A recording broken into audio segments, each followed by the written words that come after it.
Assalamu alaikum everyone, this is Rifat Hasan. Welcome to our English school. Hope all of you are doing well. I'm also doing well by the grace of Almighty God, Allah subhanahu wa ta'ala. আমরা আপনাদের বলেছিলাম আমরা একদম শূন্য থেকে শুরু করব। তারই ধারাবাহিকতায় আমরা কিছু বেসিক শব্দ নিয়ে এসেছি। আপনি যদি ইংরেজিতে কথা বলতে চান অবশ্যই এই বেসিক শব্দগুলোর মানে আপনাকে জানতে হবে, তাছাড়া কিন্তু আপনার জন্য ইংরেজিতে বলা অনেক কঠিন হয়ে যাবে। সো আমরা এগুলো অনেকেই জানি, কিছু কিছু হয়তো বা অজানা থাকতে পারে। তো আমরা খাতা কলম নিয়ে বলবো, যেগুলো জানি না সেগুলো নোট করে নেব। প্রথমে আমরা দেখতে পাচ্ছি এখানে কি, আমরা জানি হট মানে কি, WHAT, হট, হট মানে কি। দেন রয়েছে কেন, আমরা জানি WHY, হয়, হয় মানে কেন।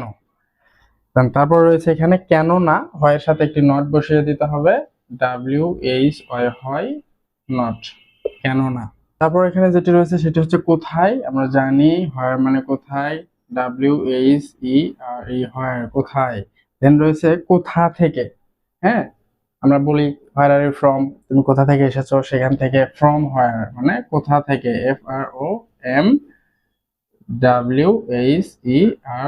ফ্রম হোয়ার, কোথা থেকে। দেন আমরা ইউজ করি কখন, এই ওয়ার্ডগুলো কিন্তু আমাদের দৈনন্দিন জীবনে আমরা প্রতিনিয়ত ব্যবহার করি।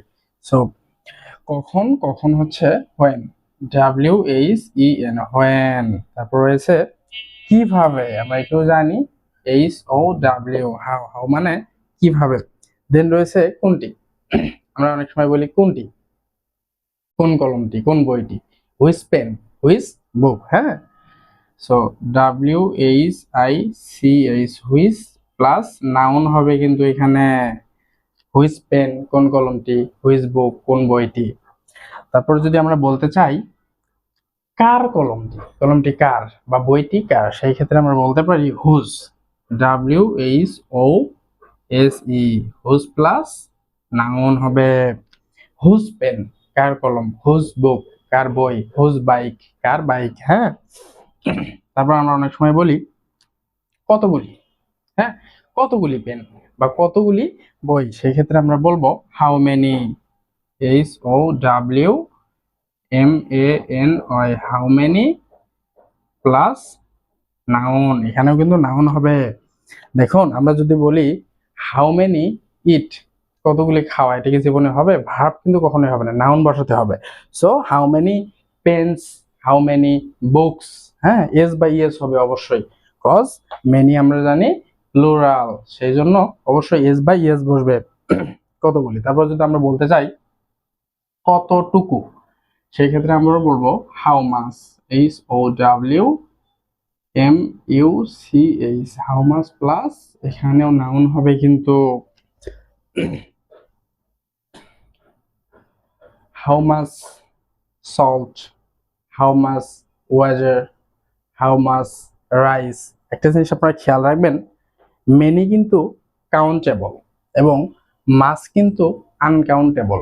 আমরা যখন যেসব জিনিসগুলো গণনা করা হয়, গণনা করা যায় সাধারণত, হ্যাঁ, গণনা করতে পারি, যেমন আমরা এক্সাম্পল দিলাম পেন, বুক, হ্যাঁ, এগুলো আমরা গণনা করতে পারি, গণনা করে কিনি বা গণনা করি আমরা সাধারণত, সেই ক্ষেত্রে আমি ব্যবহার করব মেনি। এবং যেগুলোকে গণনা করা যায় না বা আমরা গণনা করি না, যেমন চাল, লবণ, চিনি, পানি, এই জিনিসগুলোকে আমরা বলবো হাউ মাস। আমাদের স্যার যখন আমাদের এই মেনি এবং মাস, কাউন্টেবল এবং আনকাউন্টেবল ভেতরের পার্থক্যটা বোঝাচ্ছিলেন, তিনি বলছিলেন যে আনকাউন্টেবল নাউনের মধ্যে চাল, লবণ, চিনি এগুলো পড়ে, কারণ এগুলোকে আমরা গণনা করতে পারি না। তখন আমার এক ফ্রেন্ড ছিল, সে দাঁড়িয়ে বলছিল, স্যার চাল কেন গণনা করতে পারবো না, আমরা তো চাল গণনা করতে পারবো, একটু চাল নিয়ে আমরা একটি একটি করে গণনা করতে পারবো, তাহলে চাল কেন আনকাউন্টেবল নাউনের মধ্যে পড়বে। আপনারা আবার এমনটি করবেন না, don't make it complicated, just take it easy.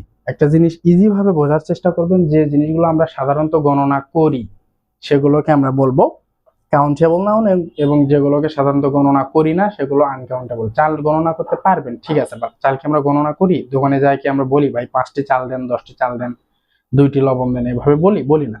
So easy ভাবে নিতে হবে। তারপর রয়েছে কত দূর, কত দূরকে আমরা বলছি how far, HOWFAR, how far, কত দূর। দেন রয়েছে কতক্ষণ, হ্যাঁ, কতক্ষণকে আমরা বলছি how long, HOWLONG, LONG, how long, কত দূর। তারপর রয়েছে কতবার, হ্যাঁ, এটাকে আমরা বলছি how often, HOWOFTEN, how often. এই অফেন বা অফটেন, এটিকে কিন্তু কেউ অফেন বলে, কেউ অফটেন বলে। যারা অফেন বলে তারা অফটেন যারা বলে তাদের ভুল ধরেন না, আবার যারা অফটেন বলে তারা আবার অফেন যারা বলে তাদের ভুল ধরেন না। এটি দুটি হয়, অফেনও হয় অফটেনও হয়। ব্রিটিশরা বলে অফেন, আমেরিকানরা বলে অফটেন। আপনার যেটি সুবিধা হবে সেটি ইউজ করবেন। তারপর হচ্ছে কোন দিকে, which way, WHICH, which, WAY, which way. তারপর হচ্ছে কে, আমরা এটা জানি, হু, WHO, হু। কাকে, হুম, WHOM, হুম। কি না, হ্যাঁ, আমরা অনেক সময় বলি না কি না, সে ক্রিকেট খেলতে পারে, ফুটবল খেলতে পারে, ভলিবল খেলতে পারে, কি না, কি না পারে সে। তো সেক্ষেত্রে আমরা বলছি what not, WHAT, what not. তারপর হচ্ছে আর কি, what else, WHAT, what ELSE, what else, আর কি। আর আর কি এবং শেষে যেটি রয়েছে সেটা হচ্ছে আর কে, হ্যাঁ, আর কে, এটাকে আমরা বলছি হুইলস, WHOELSE, হুইলস। জায়গা স্বল্পতার জন্য একসাথে সবগুলো লেখা হয়ে ওঠেনি। আমরা চলে আসছি দ্বিতীয় পার্টে। এখানে আমরা দেখতে পাচ্ছি যাই হোক না কেন। আমরা অনেক সময় বলি যাই হোক না কেন, সেক্ষেত্রে আমরা বলতে পারি হোয়াট এভার, WHATEVER,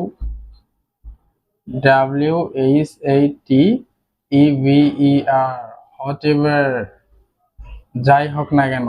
তারপর আমরা বলি যখনই হোক না কেন, হ্যাঁ, যখনই হোক না কেন, সেক্ষেত্রে আমরা বলতে পারি whenever, WHENEVER, whenever। তারপর হচ্ছে যেখানেই হোক না কেন, wherever, WHEREVER, wherever। তারপর যদি আমরা বলতে চাই যেটি হোক না কেন, যেটি হোক, whichever, WHICH, whichever, whichever। দেন রয়েছে যেই হোক না কেন, whoever, WHOEVER, whoever। আমরা এখানে খেয়াল রাখবো যেই আর যাই, এই যাই হোয়াট এভার এটি কিন্তু থিং, হ্যাঁ, এটি জিনিসপত্র, জিনিসকে বোঝাচ্ছে। এবং এই যেই মানে হু, এটি কিন্তু পার্সন, হ্যাঁ, পার্সন ব্যক্তিকে বোঝাচ্ছি। যে হোক না কেন, যাই হোক না কেন, যা কিছুই হোক না কেন, হ্যাঁ, এটাই হোয়াট এভার। তারপর রয়েছে যাই, যারই হোক না কেন, হ্যাঁ, যারই হোক না কেন, সেক্ষেত্রে আমরা বলছি WHOSE, হুস, EVER, হুসিভার। আপনারা একটা জিনিস খেয়াল রাখবেন, এটা কিন্তু এভারটা সবগুলোতেই সেম রয়েছে, জাস্ট হোয়াট, হোয়েন, হোয়ার এগুলো চেঞ্জ হয়েছে। সো আমরা জানি হোয়েন মানে কখন, সেখান থেকে যখনই হোক না কেন, হোয়ার মানে কোথায়, সেখান থেকে যেখানেই হোক না কেন, হু মানে কে, সেখান থেকে যেই হোক না কেন।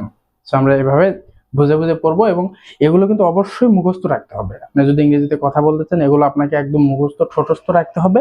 এবং অবশ্যই আপনারা বাংলা থেকে ইংলিশ পড়বেন এবং ইংলিশ থেকে বাংলা পড়বেন।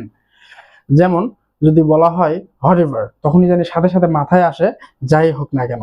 আবার যদি যাই হোক না কেন বলা হয়, তাহলে কিন্তু সাথে সাথে মাথায় আসে হোয়াট এভার।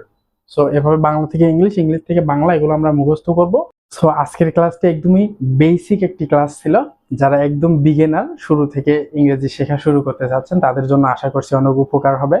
দেখা হবে পরবর্তী কোনো লেসনে, অন্য কোনো ভিডিওতে, অন্য কোনো টপিক নিয়ে। ততক্ষণ পর্যন্ত ভালো থাকবেন, সুস্থ থাকবেন এবং অবশ্যই আপনার যে ফ্রেন্ডস, রিলেটিভস বা ফ্যামিলি মেম্বার্স যারা ইংরেজি শিখতে আগ্রহী, তাদের সাথে অবশ্যই লেসনটি শেয়ার করবেন। আল্লাহ হাফেজ।